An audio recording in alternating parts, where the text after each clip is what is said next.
आला मैं तेरी तू मेरा, मेरे गिरधर गोपाला मैं तेरी तू मेरा, मेरे गिरधर गोपाला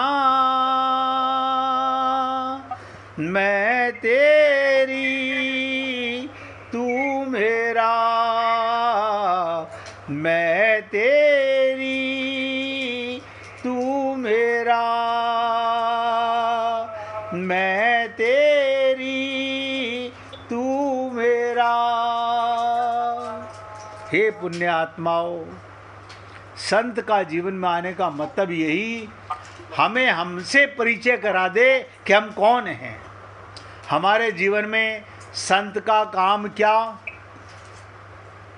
संत के आने का तात्पर्य क्या। पहला चीज हमें अपना ज्ञान हो और दूसरा हमें अपने का ज्ञान हो। एक एक शब्द देना ध्यान। सत्संग का क्या काम, आपको आपसे परिचित कराया जाए आप कौन हैं, फिर आपका कौन है और फिर आपका कौन नहीं है। हमारे गुरुदेव ये 3 प्रश्नों पर जोर देते थे। मैं कौन, मेरा कौन और मेरा कौन नहीं है। अब जब तक हम शरीर की मान्यताओं में, शरीर के धर्म में जुड़े रहेंगे तब तक ना मुझे अपना पता चलेगा ना अपने का पता चलेगा।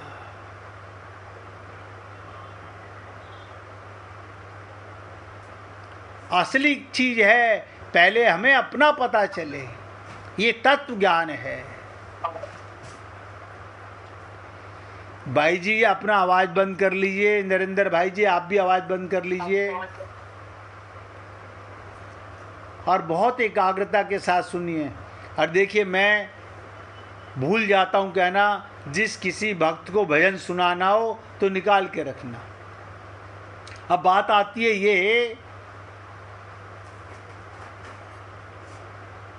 कि लंकनी कहती है तात मोर अति पुण्य बहुता। लंकनी का अभिप्राय क्या, मनुष्य को जब सम्मान मिलता है वो अपने पुण्य का फल मानता है। आप हम लोगों को संसार में सम्मान मिलता है, हम बड़ा पुण्य मानते हैं अपना, और जब वो अपमानित होता है तो उसे लगता है उसके पाप का फल है। और जो इतने उदार नहीं होते वो अपमान करने वाले से बदला लेने की चेष्टा करते हैं। यानी लंकनी हनुमान जी से बदला नहीं ले रही, किंतु यहाँ ये लंकनी है जो अपमानित होने पर भी कहती है ये मेरा बड़ा पुण्य है, धन्य है। मैं इसीलिए कहता हूँ लंकनी के द्वारा ही रामचरितमानस में जो सत्संग का प्रभाव है वो पूरी रामचरितमानस में कहीं नहीं है। क्योंकि हम लोग बहुत पीछे हैं अभी। यानी लंकनी हनुमान जी से बदला नहीं, कहती मेरा बड़ा पुण्य है। इसका अर्थ ये, जिस सम्मान के द्वारा, एक एक शब्द ध्यान देना, जिस सम्मान के द्वारा ईश्वर से मन हटने लगे, हम ईश्वर को भूल जाएं, वो पाप का फल है। सब नोट करें, जो ममता, जो मोह, जो आसक्ति भगवान से हमें अलग कर दे वो हमारे पाप का फल है। और जिस अपमान के द्वारा ईश्वर की याद आ जाए वो पुण्य का फल है। अब आप समझ लीजिए पाप का फल क्या और पुण्य का फल क्या है। फिर दोबारा बता रहा हूं, जिस सम्मान के द्वारा ईश्वर भूल जाए वो हमारे पाप का फल है, और जिस अपमान के द्वारा ईश्वर की याद आ जाए वो हमारे पुण्य का फल है।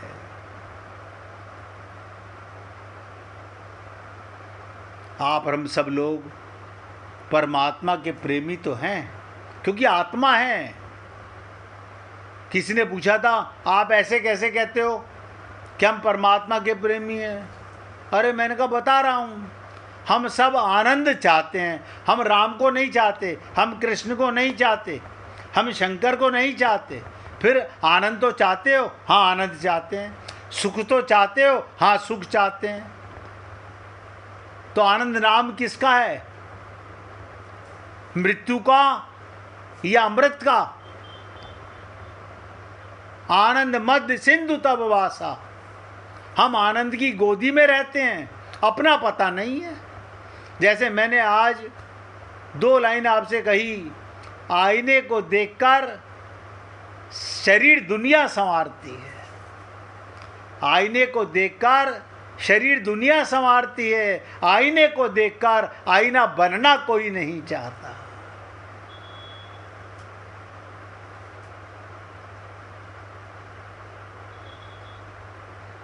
सोचें हम लोग इन बातों को।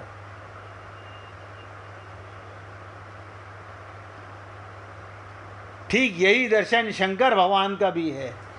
जब वो सारे असगुणों को लेकर बारात में चले, ध्यान दीजिएगा क्या मतलब, जब शंकर भगवान बारात में जाते हैं, कैसी बारात थी भगवान शंकर की कि को मुखहीन विपुल मुख काहू, बिनु पद कर को बहुपद बाहू, और विपुल नैन को नैन विहीना। कमाल है, ऐसी बारात आज तक संसार में किसी की नहीं देखी गई। क्या मतलब, जब हम लोग यात्रा में चलते हैं तो कह देते हैं जरा पानी का घड़ा लेकर किसी को बाहर खड़ा कर देना। कुछ लोग चाहते हैं कोई दही लेकर के सामने खड़ा हो जाए। अब ध्यान दीजिएगा, जब बारात में हम जाते हैं तो लड़की वाला क्या करता है, उसके रिश्तेदार बाहर हमारे सम्मान के लिए कोई शरबत लेकर खड़ा हुआ है। आजकल तो न जाने क्या क्या लेके खड़े होते हैं। हम लोग यही चाहते हैं सगुन मिले, और कहीं असगुन मिले तो घबरा जाते हैं। लेकिन शंकर भगवान की बारात बड़ी विचित्र थी। शंकर जी का दर्शन अनोखा। वो कहते हैं सगुन श्रेष्ठ नहीं है, श्रेष्ठ तो असगुन ही है। अब आप सोचिए ऐसा क्यों? आप और हम लोग तो सगुन चाहते हैं, हम बाहर जाएं, हमारे को हार पहनाए जाएं। हम बाराती हैं, हमें हार पहनाया जाए, हमारे को बादाम का शरबत पिलाया जाए।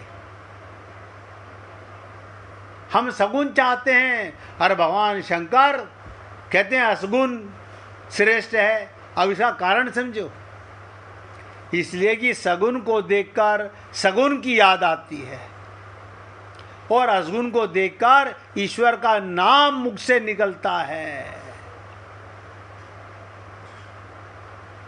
श्रेष्ठ स्थिति वो जिसमें ईश्वर की स्मृति हो। हमारे जीवन में कोई दुख आए तो भगवान याद आता है। देखो कमाल की चीज, कोई दुख ना आए तो काय का भगवान, किसका भगवान? अब आप बताइएगा, सगुन श्रेष्ठ है क्या असगुन श्रेष्ठ है? इसलिए लंकनी कहती है मेरे बड़े पुण्य हैं। हनुमान जी मुक्का मार रहे हैं और वो कहते हैं मेरे बड़े पुण्य हैं। तो आपके दर्शन हुए, आपके दर्शन से मुझे ईश्वर का नाम स्मरण आया, क्योंकि ब्रह्म ने जो बात मुझसे कही थी वो मैं भूल चुकी थी। और मैं कई बार आप लोगों को याद दिलाता हूँ कि आप और हम सब लोग, हम सब माँ के गर्भ में जब हमारा परमात्मा से 7वें मास में साक्षात्कार होता है हमारा, आप कहेंगे हम तो बच्चे थे। अरे बाबा, आत्मा का साक्षात्कार होता है परमात्मा से। शरीर का साक्षात्कार मूर्ति से होता है, आत्मा का परमात्मा से होता है। सब नोट कर लो। अपने को देह मानोगे तो मूर्ति का दर्शन करोगे, आत्मा मानोगे तो परमात्मा का दर्शन करोगे।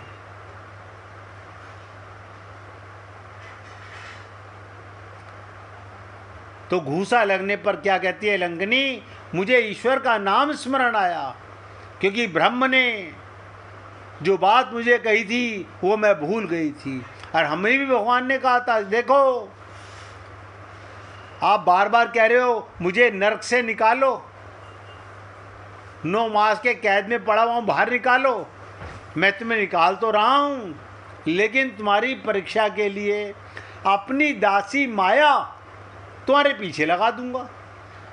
हमने क्या कहा, आप चिंता ना करें प्रभु, हमारा पक्का वचन है, हम शपथ लेते हैं, हम बाहर जाकर जीवन पर्यंत आपको कभी नहीं भूलेंगे। और हमने प्रमाण दिया भी, माँ के गर्भ से आए, आते के साथ रोए, आते के साथ रोए।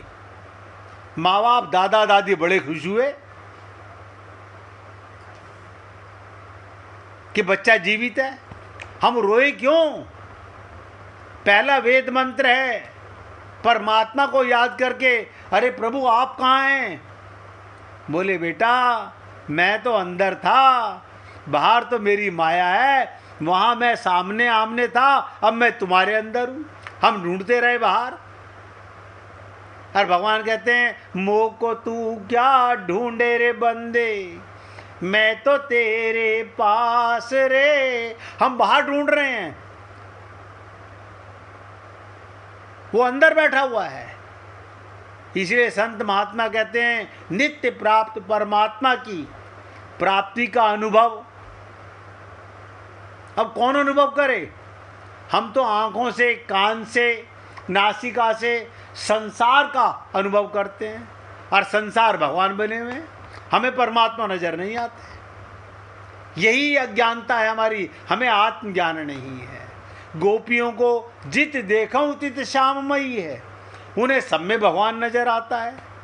क्यों? उनकी आंख भगवान की आंख, उनके कान भगवान के कान, उनकी नासिका भगवान की नासिका। ऐसा कैसे? ऐसे कैसे? उनका सूक्ष्म शरीर दिव्य हो गया, हमारा अभी सूक्ष्म शरीर मन बुद्धि चित्त माइक है, बिगड़ा हुआ है, ममता मोह आसक्ति में रमा हुआ है। भाई इतना अंतर है। आंख तो उसके पास भी है, गोपी के पास भी है, आंख हमारे पास भी है। हमारी आंख अपना पराया देखती है, और गोपी की आंख सब में श्याम को देखती है।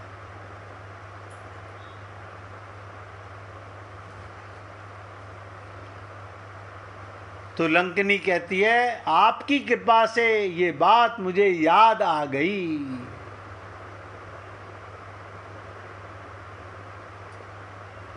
हम भी भगवान को भूले हुए हैं, तो क्या करें? हम गीता पढ़ लेते हैं, भागवत पढ़ लेते हैं, रामायण पढ़ लेते हैं। ना ना ना,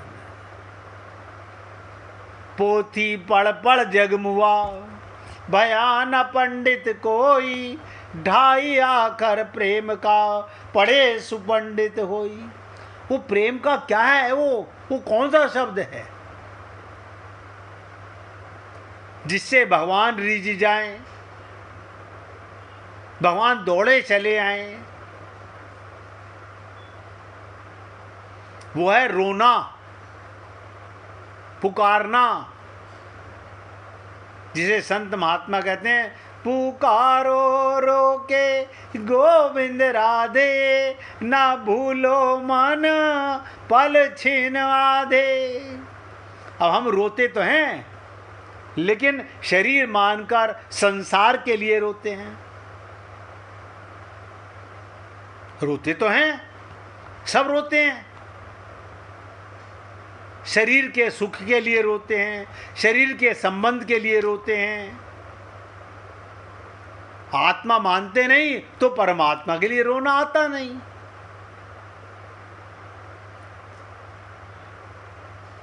अब संत महात्मा जब कहते हैं बाल भाव में आइए, हम कहते हैं कमाल है, अब हमारी 70 साल की उम्र हो चुकी, अब ये कह रहे हैं बच्चे बन जाओ।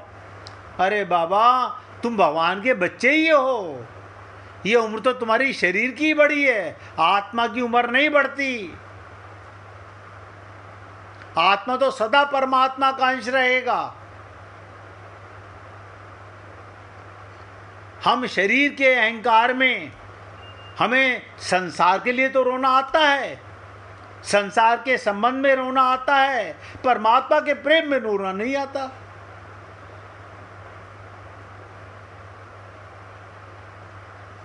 अब भगवान के बच्चे बनना नहीं चाहते हम। अब हम कहते हैं हम मजिस्ट्रेट हैं, हम ऐसे कैसे बच्चे बन जाएं।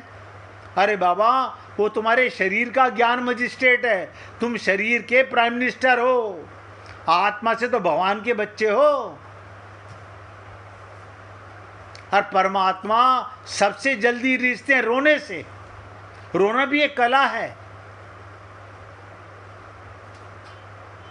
तो संत के मिलने से भगवान की याद आती है।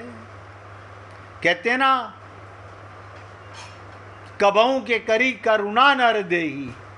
ये परमात्मा हमें पता नहीं कौन से करुणा करके हमें ये शरीर देता है।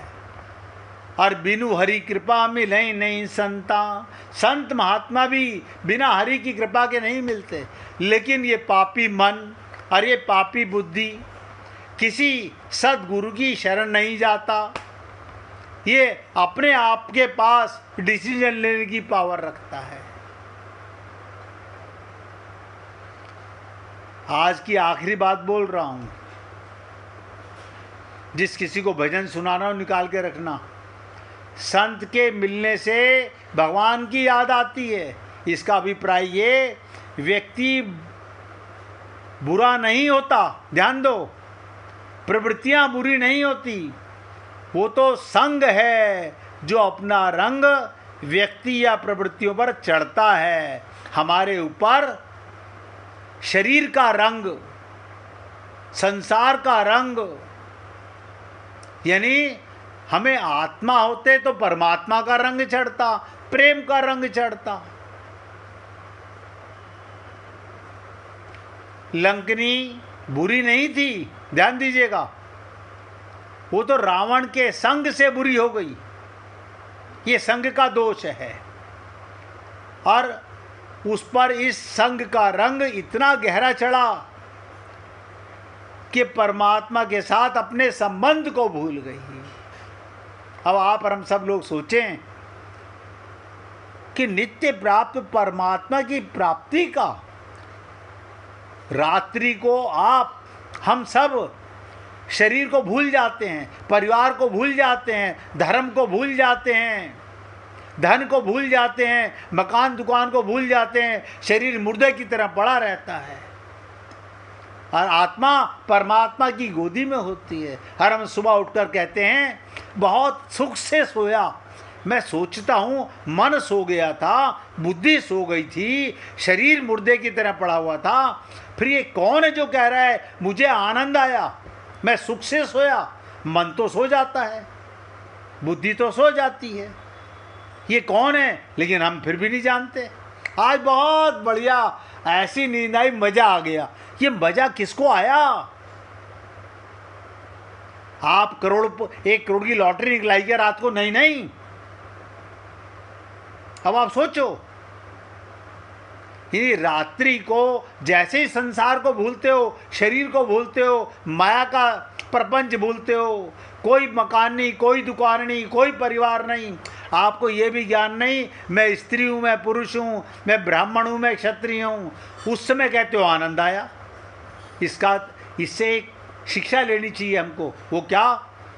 अगर हम संसार में रहते हुए आत्मज्ञान से संसार को विस्मरण में ले जाएं, भूलने लग जाएं, तो आनंद आने लगेगा, परमानंद आने लगेगा। लेकिन क्या करें? अभ्यास ने कौन थे? इसका कोई अभ्यास नहीं करना चाहता। कुसंग का अभ्यास तो बहुत हुआ, सत्संग का अभ्यास नहीं होता। तो हनुमान जी का संग लंकनी हनुमान जी के संग से इस रंग को, यानी बदरंग जो था, निकाल देती है और उसकी पुरानी स्मृति को एक घूंसा जगा देता है। तो सत्संग का यही काम है, बिसरी बात को स्मृति पथ पर ला देना। गुरु कुछ नहीं करता, गुरु के पास क्या है? गुरु तो तुम्हारी वीडियो रील दिखाता है पुरानी, कि जिस ममता मोह आसक्ति में तू आज दल रहा है अपने आप को, ये ममता मोह तो तू अनंत जन्मों से करता आ रहा है। तू स्वर्ग में था, अपवर्ग में था, सब जगह ममता थी, सब जगह परिवार था, सब जगह मकान दुकान थी, सब जगह सब कुछ था।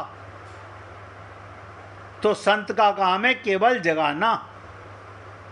अब आप और हम लोग जागें या ना जागें, तो बिसरी बात को स्मृति पथ पर ला देना, ये किसका काम है? संत का काम है। इसलिए पुण्य आत्माओं, निवेदन करना मेरा कार्य है। मानो बहुत अच्छा है, ना मानो तो भी अच्छा है। इस जन्म में नहीं, किसी और जन्म में जाकर के विवेक जागेगा, आत्म जागृति होगी। और जागा जब जानिए जब आत्म जागृति जाग जाए। ये शरीर का उठना जागृति नहीं है। जब आत्म जागृति हो जाए, आनंद की अनुभूति होने लगे, तब समझना मैं जाग गया हूँ। आज अपने शब्दों को विराम दे रहा हूँ और निवेदन कर रहा हूँ। रोज कहता हूँ, आप प्रश्न पूछा करो, मन में शंका मत रखा करो। पूछोगे तो अच्छा लगेगा। बाई जी भजन सुनाना चाहती हैं, अब बाई जी से भजन सुनने का आनंद लीजिए। सुनाइए बाई जी।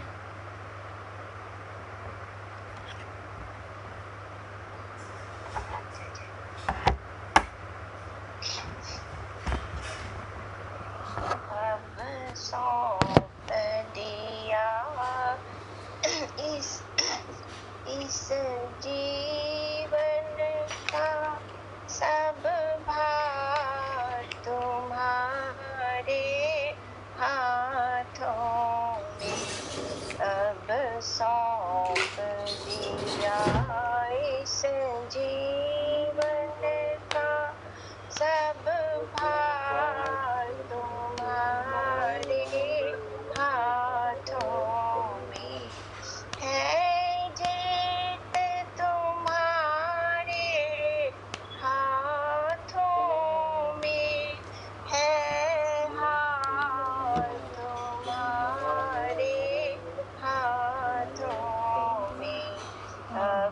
सौंप दिया इस जीवन का सब भार तुम्हारे हाथों में। मेरा निश्चय है बस एक यही, एक बार तुझे जाऊं मैं, अर्पण कर दूं इस या भर का, अर्पण कर दूं दुनिया भर का सब भार तुम्हारे हाथों में अब सौंप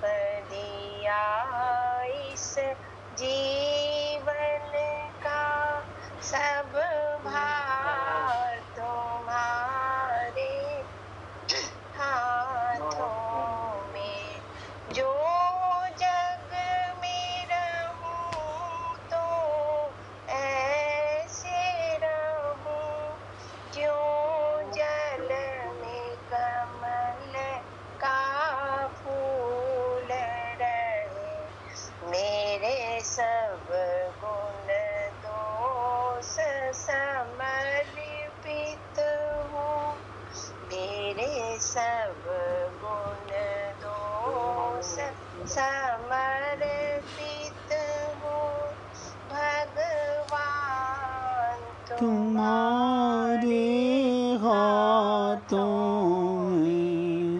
अब सौंप दिया इस जीवन का सब भार तुम्हारे हाथों में। यदि मानव का मुझे जन्म मिले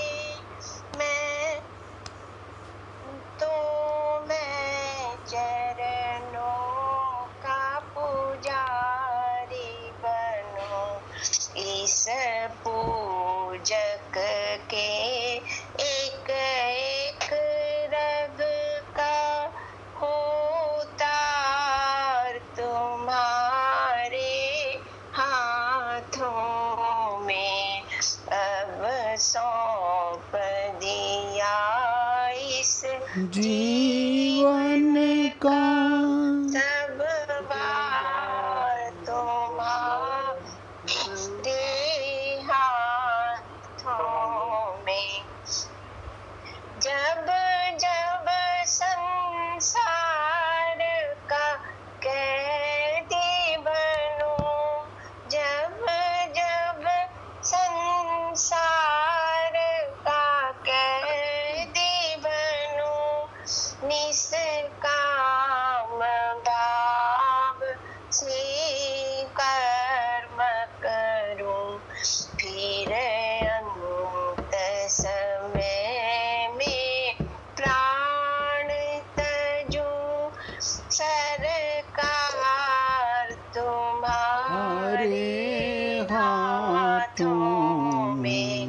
अब सौंप दिया इस जीवन का सब भार तुम्हारे हाथों में।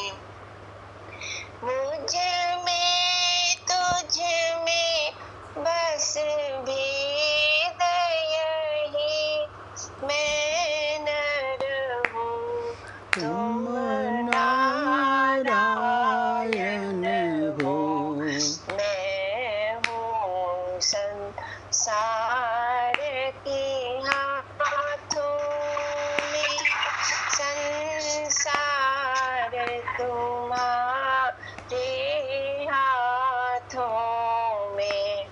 अब सौंप दिया इस जीवन का सब भार तुम्हारे हाथों में। है जीत तुम्हारे हाथों में, है हार तुम्हारे हाथों में। अब सौंप दिया इस जीवन का सब भार तुम्हारे हाथों में। सब भार तुम्हारे हाथों में। बोलिए वृंदावन बिहारी लाल की जय जय श्री राधे, जय जय श्री राधे। बोलिए लाल जी का मंगल हो, सभी भक्तों का मंगल हो। सबको राधे राधे भैया, सबको राधे राधे। राधे राधे जी, राधे राधे सबको। राधे राधे जी, राधे राधे। राधे राधे।